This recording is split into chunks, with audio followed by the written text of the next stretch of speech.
Good morning, my name is Rob Newman and I am one of the partners at Carter, Collins and Meyer. We are a firm of accountants in North Manchester who specialise in working with local established businesses, owner-managed businesses across Greater Manchester, Lancashire and Cheshire.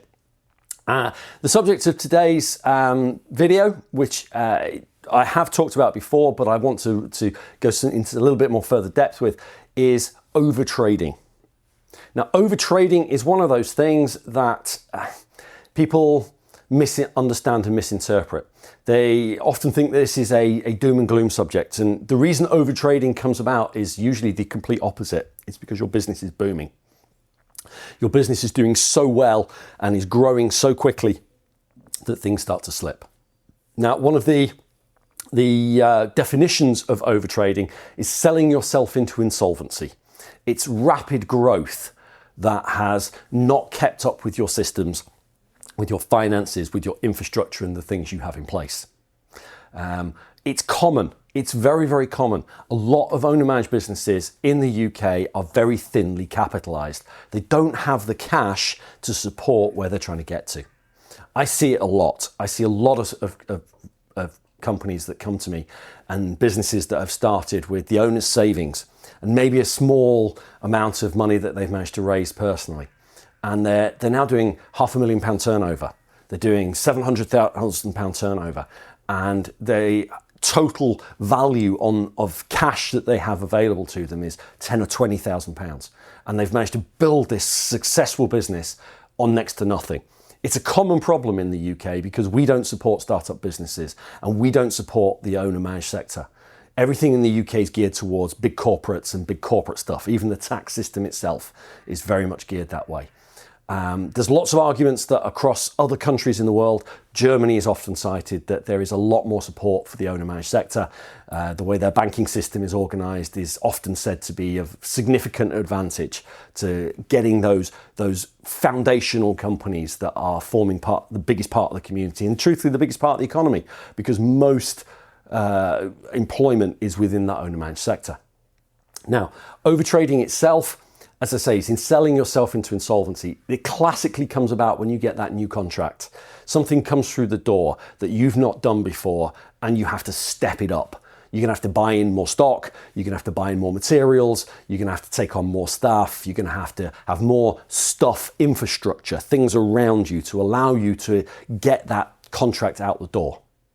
But the trouble is you've got to buy all of that and pay for all of that now. Whereas the contract itself is going to be 60, 90, 120 days before you start seeing anything, once you even start invoicing it. So there's a lead time of 6 months, 12 months while you build up the capacity, you start doing it, and then there's another 3 months wait out the other side. Now, all in, you can find it's a 15-month lead time before you see any cash back on that money that you've put up front. And if you were thinly capitalised to begin with, you had a small amount of money on which to build, that can really stretch you. And one of the most common ways of financing things, in my experience as an accountant with owner-managed businesses, is using HMRC's money.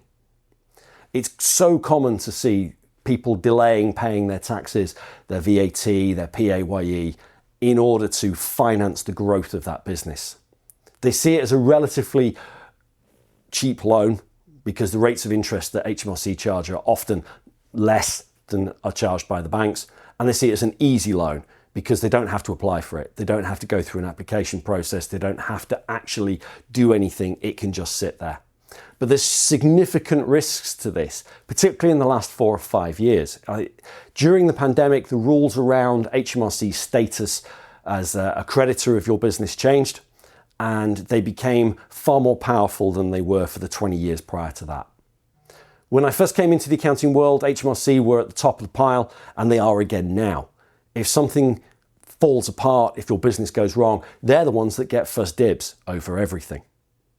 But not only do they get first dibs, they get the opportunity to control what happens to that business and what happens to you as an individual if it goes wrong. So although it's a quick, cheap, easy way to finance things, it's also an immensely risky one, often far more risky than conventional finance, particularly when conventional finance allows you to get and take out insurance policies for it. So to consider more the sorts of situations that can happen to people. As I say, it's expansion, it's growth, it's the positives that are coming to you. But something changes, something squeezes. One of the ones that I've seen a lot in the last couple of years is in the construction world, where they got a new contract, they took it on, but material prices changed. They quoted at this price, and 3-6 months later when they came to do it, the price of all those materials were now here.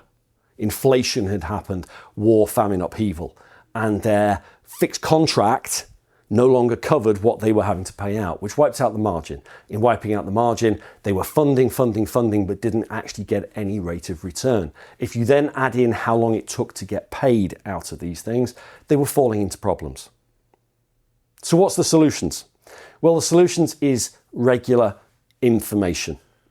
This doesn't have to be a big management reporting pack in the way that you will sometimes see corporates do, but knowing where you stand, knowing what you've got going on, knowing what your prices actually are, knowing that figures and the cash in the bank. And some of the best, simplest information that you can get is simply by having bookkeeping, by keeping your records in a way that allows you to monitor margins, to monitor what's going on.